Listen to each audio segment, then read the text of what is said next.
Please do subscribe to Prajabheri News Channel.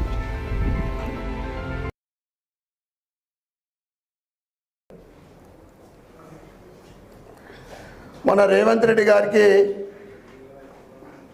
చివరి రోజున ఏదైతే రాష్ట్రంలో జరుగుతున్న హాస్టళ్లలో కల్తీ ఆహారం మీద వందలాది మంది హాస్పిటల్ పాలవుతూ ఉన్నారు. హిందూ దేవాలయాలపైన దాడులు జరుగుతూ ఉన్నాయి. దాని విషయం మాట్లాడే సమయం లేదు. మీ మూసీతోటి బుచ్చవని మహిళ చనిపోతే దాని మీద మాట్లాడే సమయం లేదు. నీ నియోజకవర్గం నీ గ్రామంలో సీఎం గారి గ్రామంలో వారి సోదరులు వారి అఘాయిత్యాలకు తట్టుకోలేక మాజీ సర్పంచ్ సాయిరెడ్డి ఆత్మహత్య చేసుకుంటే దాని విషయంలో మాట్లాడే సమయం లేదు. కానీ అల్లు అర్జున్ విషయంలో 40 నిమిషాలు మాట్లాడే సమయం చిక్కింది ఆయనకు. అయినా నియోజకవర్గ అభివృద్ధికి సిడిపి ఫండ్ రిలీజ్ చేయాలని, నియోజకవర్గ అభివృద్ధికి 100 కోట్ల ఎస్టిమేషన్ తీసుకొని టఫ్ఐడిసి ఫండ్ 60 కోట్లు, టఫ్ఐడిసి అంటే డివిజన్కి 1 కోటి రూపాయలు శాంక్షన్ చేసి కాంట్రాక్టర్లు ఈరోజు వాళ్ళకు ఏదైనా పని చేయంటే జనరల్ ఫండ్ ద్వారా కానీ ఏదైనా కానీ పని చేయమంటే వాళ్ళకు భరోసా లేదు. సంవత్సరం పైన అయింది ఫండ్స్ రావాలా. హైదరాబాదు మంత్రుల చుట్టుముట్టు తిరగడము 10-12% కమిషన్లట వాళ్ళ బిల్లుల కోసం. పనులు చేసుకొని ఏడాది పూర్తయిన సందర్భంగా కూడా ఏడాది పైన అయింది. వాళ్ళ బిల్లుల కోసము ముడుపులు చెల్లించుకోవాల్సిన పరిస్థితి ఈ కాంగ్రెస్ ప్రభుత్వానిది. ఇక కాంగ్రెస్ పాలన ఏం జరుగుతుందంటే మాట్లాడితే నిర్బంధాలు, అరెస్టు చేయడం, రైతులకు బేడీలేసిండ్రు, విద్యార్థులకు అరెస్టు చేయడం జరుగుతూ ఉంది, ఉద్యోగులను అరెస్ట్ చేయడం, ఎక్కడ చూస్తే అక్కడ ధర్నాలు రాస్తా రోకులు జరుగుతూ ఉన్నాయి.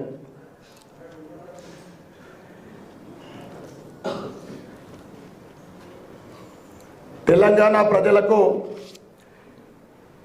కాంగ్రెస్ ఇచ్చిన 6 గ్యారంటీలకు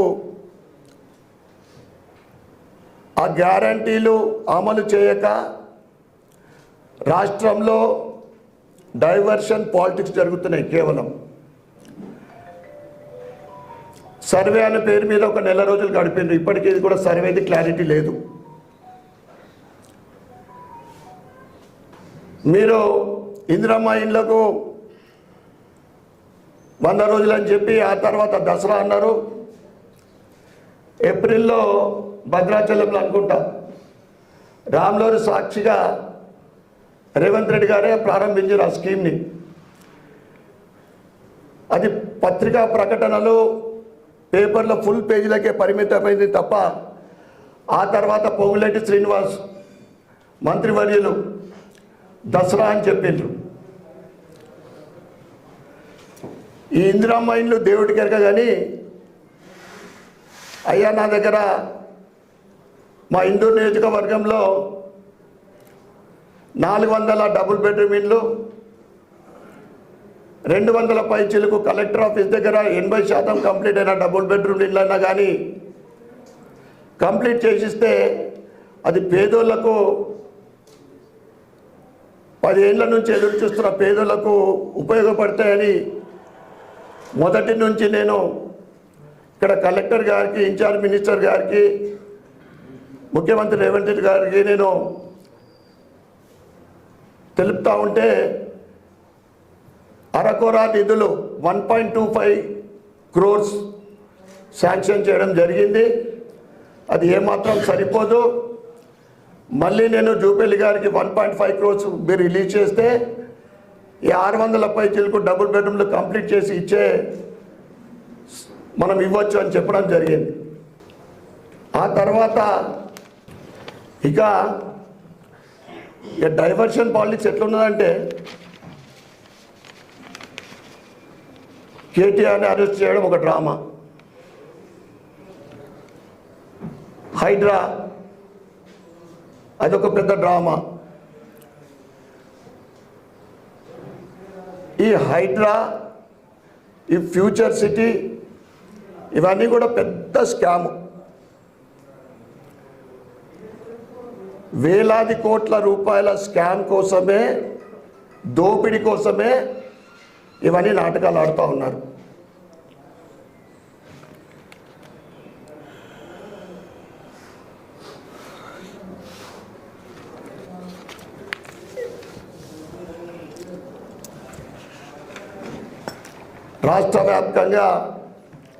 రాష్ట్ర వ్యాప్తంగా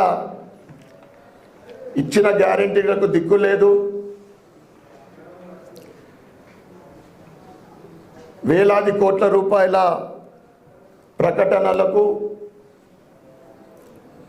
ఫుల్ పేజీలకే పరిమితమైన ఈ ప్రభుత్వము ఏది అడిగినా కానీ అసెంబ్లీలో త్వరలో అది మాత్రం ఒకటి, ఏది అడిగినా త్వరలో తప్ప దేనికి క్లారిటీ లేదు. ఎప్పుడు ప్రారంభిస్తారు, ఎప్పుడు ఇస్తారు. ఇక ఇప్పుడైనా కానీ సర్వే చేస్తూ ఉన్నారు, స్వంత జాగా ఉన్న వాళ్ళకు ఇందిరమ్మ ఇల్లు ఇస్తామని. మనం సర్వే చేస్తూ ఉంటే ముందు మీరు స్వంత జాగా ఉన్న వాళ్ళు 52,000 మంది మనకు ఇల్లు లేని వాళ్ళు ప్రజాపాలన అప్లికేషన్ పెట్టుకున్నారు. ఇది ఒక 15 రోజులు మళ్ళా సర్వే చేస్తున్నారు జాగా ఉన్నోళ్ళు అని. మరి నువ్వు ఇస్తాన్న 3,500 ఇళ్లకు ప్రతి సంవత్సరం అని చెప్పినావు. నేను మా నియోజకవర్గంలో 10 ఏళ్ల నుంచి ఒక్క ఇల్లు కూడా డబుల్ బెడ్రూమ్ రాలేదు. 7,000 ఇళ్లకు శాంక్షన్ చేయాలని నేను చెప్పడం జరిగింది అసెంబ్లీలోనే. ఇప్పటికైనా మరి మీరు ఎప్పుడు ఇస్తారో, ఏది ఇస్తారో అని క్లారిటీ ఇవ్వాలని సంక్రాంతి అంటున్నారు. మరి జాగలేని వాళ్ళ విషయం ఏంటిది? మరి మీ ఇస్తున్న లెటర్లో కూడా నేను చెప్పడం జరిగింది మంత్రి గారికి, మీరు ఇస్తున్న ఈ 5 లక్షల రూపాయలు కేంద్ర ప్రభుత్వం ఇస్తున్న 2,60,000 కలుపుకోనా, లేదా రాష్ట్ర ప్రభుత్వం పూర్తిగా 5 లక్షలు ఇస్తుందా? మరి కేంద్ర ప్రభుత్వం వాటా ఉంటే దాంట్లో మోడీ గారి ఫోటో ఉండాలని నేను డిమాండ్ చేయడం జరిగింది. ఏదేమైనా కానీ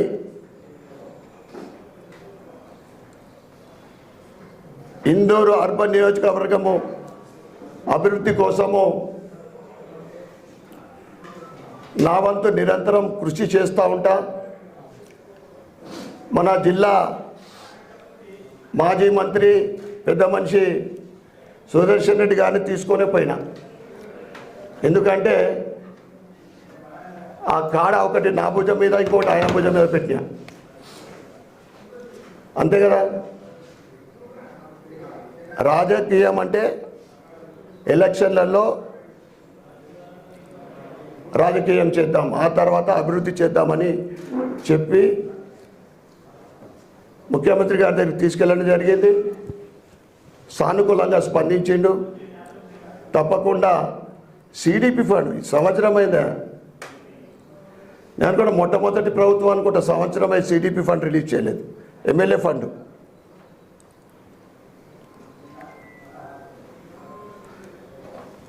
గత నెల మోడీ గారిని కూడా కలవడం జరిగింది, తెలంగాణ ఎమ్మెల్యేలం ఎంపీలము. దాంట్లో కూడా నేను 3 అంశాలే నా తరఫు నుండి మోడీ గారికి లెటర్ ఇవ్వడం జరిగింది. ముఖ్యంగా స్మార్ట్ సిటీ విషయము,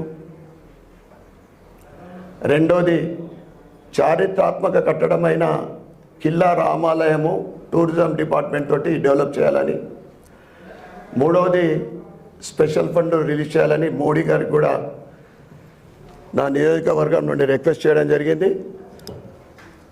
తప్పకుండా రాష్ట్ర ప్రభుత్వము స్పెషల్ ఫండ్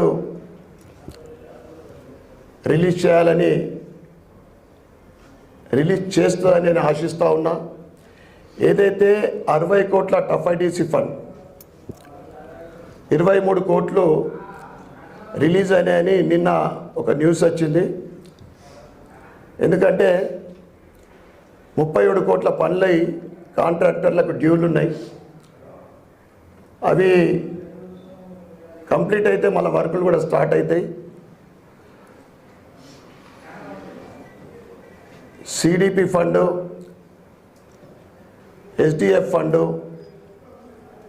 టఫ్ఐడిసి ఫండు, ఈ మూడు కూడా నిజామాబాద్ అర్బన్ నియోజకవర్గానికి రిలీజ్ అయ్యే వరకు నేను నిరంతరము ప్రభుత్వానికి మేము డిమాండ్ చేస్తాం, సాధించుకుంటామని.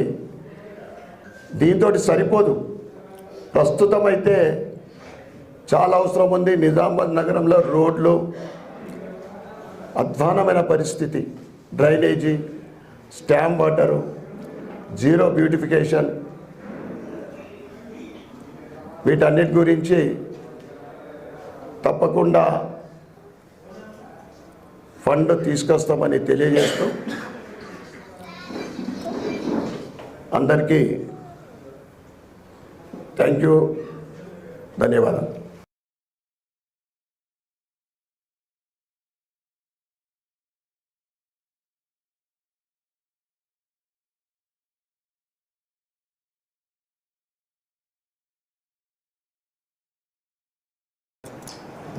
పన్నెండు 1200 మంది బలిదానంతో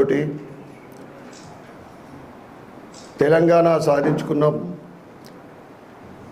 మన నీళ్లు, నిధులు, నియామకాలు మనకే వస్తాయని సంబరాలు చేసుకున్నాం.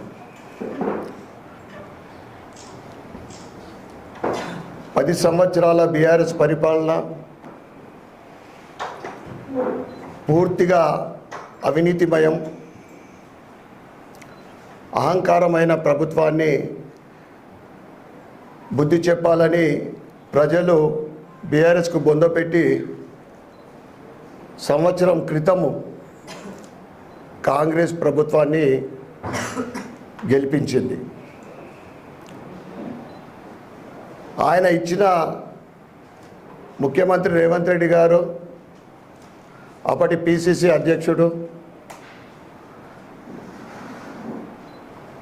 రాష్ట్ర ఆర్థిక పరిస్థితి పూర్తిగా అవగాహన ఉండి కూడా 6 గ్యారంటీలు, 5 డిక్లరేషన్లు, 420 హామీలు ఇచ్చి ప్రజలకు చేతిలో స్వర్గం చూపెట్టి అధికారం చేయించుకున్నారు. ఇక 10 సంవత్సరాల నా కళ అసెంబ్లీలో అడుగు పెట్టాలని 10 సంవత్సరాల క్రితం పోటీ చేసి ఆ తర్వాత ఏ విధంగా అయినా అసెంబ్లీలో అడుగుపెట్టి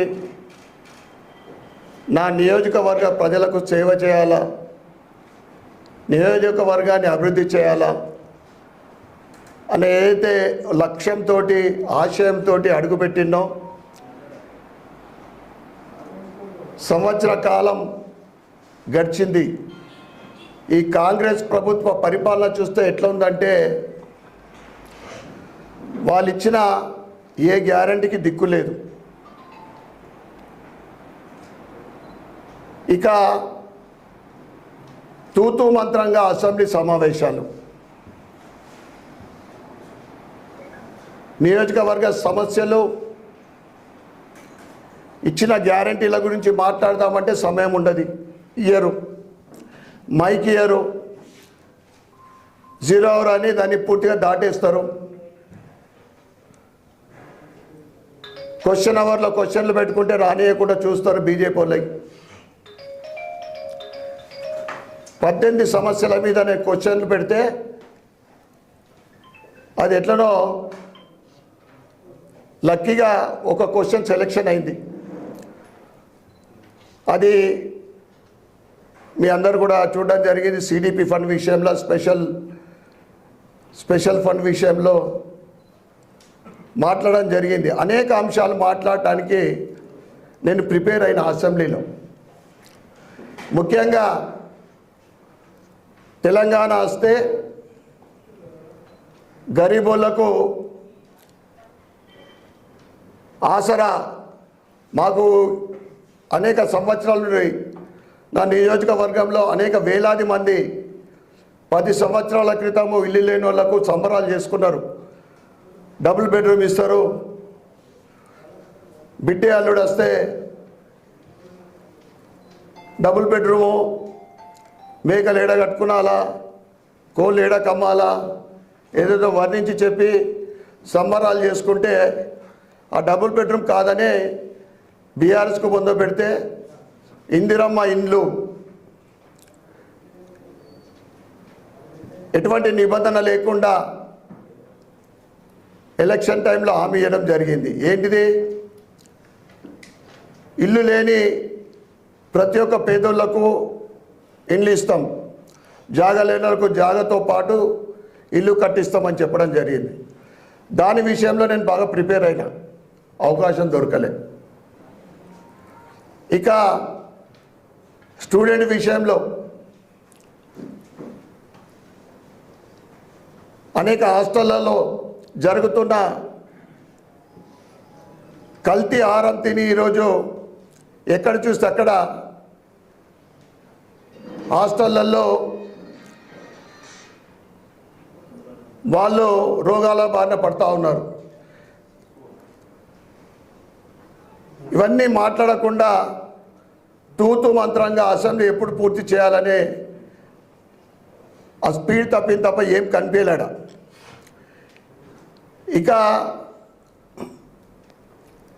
బీఆర్ఎస్ కాంగ్రెస్ ఎట్లా అనిపిస్తుంది అంటే, అసెంబ్లీలో నాకు ఒకటే అర్థమైంది, ఇద్దరు తోడు దొంగలు. నువ్వు అనుకుంటే నువ్వు ఇట్లాను, నేను ఇట్లా అంట. అవినీతి గురించి మాట్లాడితే నువ్వు చేయలేదా, కాళేశ్వరం చేసినావు,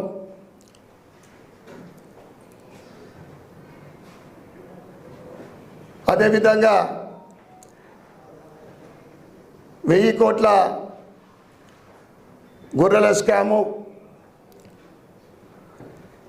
ఈ విధంగా ఒకరికొకరు అనుకునే తప్ప సాధించింది ఏం లేదు. అసెంబ్లీలో అంటే ముఖ్యంగా ప్రజల సమస్యలపైన మాట్లాడడానికి అవకాశం, ప్రజల సమస్యలు తీర్చడానికి అసెంబ్లీ జరిగితే